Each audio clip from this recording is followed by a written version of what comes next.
অনার্সের ফিফথ সেমিস্টারের suggestion DSC 1 course title Bangla সাহিত্যের ইতিহাস অষ্টাদশ শতাব্দী পর্যন্ত।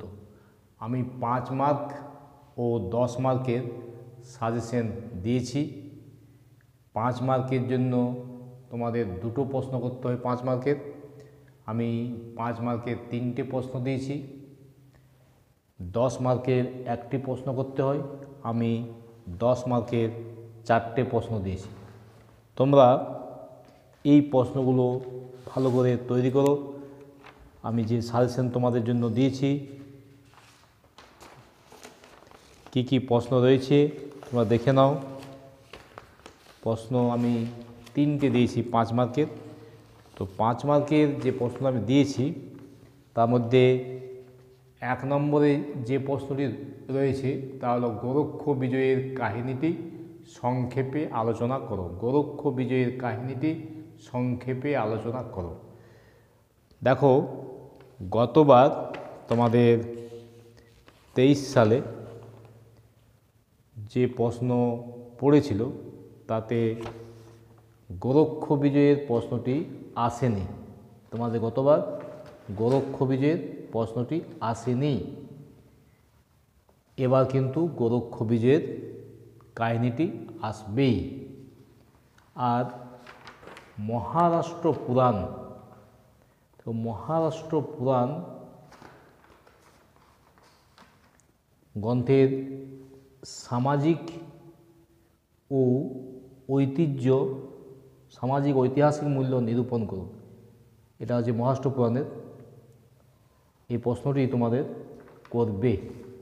আমি এই দুটো প্রশ্নের মধ্যে একটি প্রশ্ন তোমাদের থাকবেই, সেটি হলো গোরক্ষ বিজয় আর মহারাষ্ট্র পুরাণের প্রশ্নটি।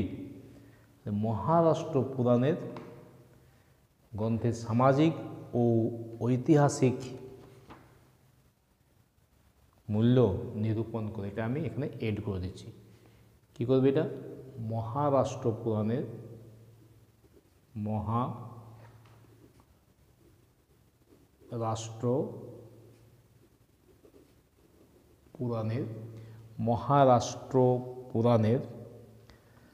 মহারাষ্ট্র পুরাণ গ্রন্থের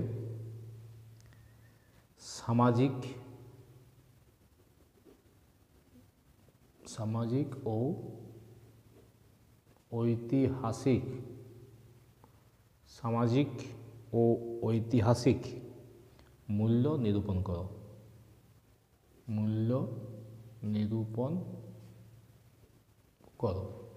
এই দুটো প্রশ্নের মধ্যে একটা কনফার্ম তোমরা পাবেই। কোন দুটো প্রশ্ন? গোরক্ষ বিজয়ের কাহিনীটি সংক্ষেপে আলোচনা করো আর মহারাষ্ট্র পুরাণের সামাজিক ও ঐতিহাসিক মূল্য নিরূপণ করো। এই প্রশ্নটি তোমাদের কিন্তু থাকছেই। দুটোর মধ্যে একটা তোমরা কনফার্ম পাবেই। মহারাষ্ট্র পুরাণের সামাজিক ঐতিহাসিক মূল্য নিরূপণ করো আর গোরক্ষ বিজয়ের কাহিনীটি সংক্ষেপে আলোচনা করো। পরের প্রশ্ন দিয়েছি, দেখো, শিবায়ন কাব্যের জনপ্রিয় কবি রামেশ্বর ভট্টাচার্যের বিশিষ্টতা আলোচনা করো। 3 নম্বর দিয়েছি বাংলা সাহিত্যে তুর্কি আক্রমণের প্রভাব সম্পর্কে নিজের ভাষায় লেখো। এই 4টি প্রশ্ন, গোরক্ষ বিজয়, মহারাষ্ট্র পুরাণ, শিবায়ন আর তুর্কি আক্রমণ, এই 4টি প্রশ্ন ভালো করে তৈরি করো, তোমরা দুটো পাবেই। এবার আসি 10 মার্কের। 10 মার্কের জন্য তোমাদের দিয়েছি, দেখো, প্রশ্ন আমি 4টে দিয়েছি 10 মার্কের জন্য। কী 4টে দিয়েছি? কৃত্তিবাসী রামায়ণের জনপ্রিয়তার কারণগুলি আলোচনা করো। উত্তর চৈতন্য যুগের বৈষ্ণব পদাবলী সম্পর্কে আলোচনা করো। মধ্যযুগের বাংলা সাহিত্যে চৈতন্য জীবনী কাব্য হিসাবে কোনটি তোমার মতে শ্রেষ্ঠ তা যুক্তিসহ আলোচনা করো। আর একটি দিয়েছি, দেখো, বাংলা সাহিত্যের ইতিহাসে অষ্টাদশ শতাব্দীর গুরুত্ব সম্পর্কে আলোকপাত করো। এই 4টে কোশ্চেন দিয়েছি 10 মার্কের জন্য। আর 5 মার্কের জন্য দিয়েছি 4টে, ব্যাস। এগুলো তৈরি করো, তোমরা কমন পেয়ে যাবে 5 মার্কের আর 10 মার্কের। এটি 5th সেমিস্টারের বাংলা অনার্সের ডিএসসি 1 কোর্স টাইটেল বাংলা সাহিত্যের ইতিহাস অষ্টাদশ শতাব্দী পর্যন্ত। যারা ভিডিওটি দেখছো তারা চ্যানেলটি লাইক করো, ভিডিওটিতে লাইক দাও, চ্যানেলটি সাবস্ক্রাইব করো এবং সবার মধ্যে শেয়ার করে দাও যাতে সবাই উপকৃত হয়। তাহলে ডিএসসি 1-এর সাজেশন আজকে আমি তোমাদের দিলাম। এই সাজেশন থেকে আমি আশা রাখি তোমরা 100% কমন পাবে 5 মার্ক ও 10 মার্কের জন্য।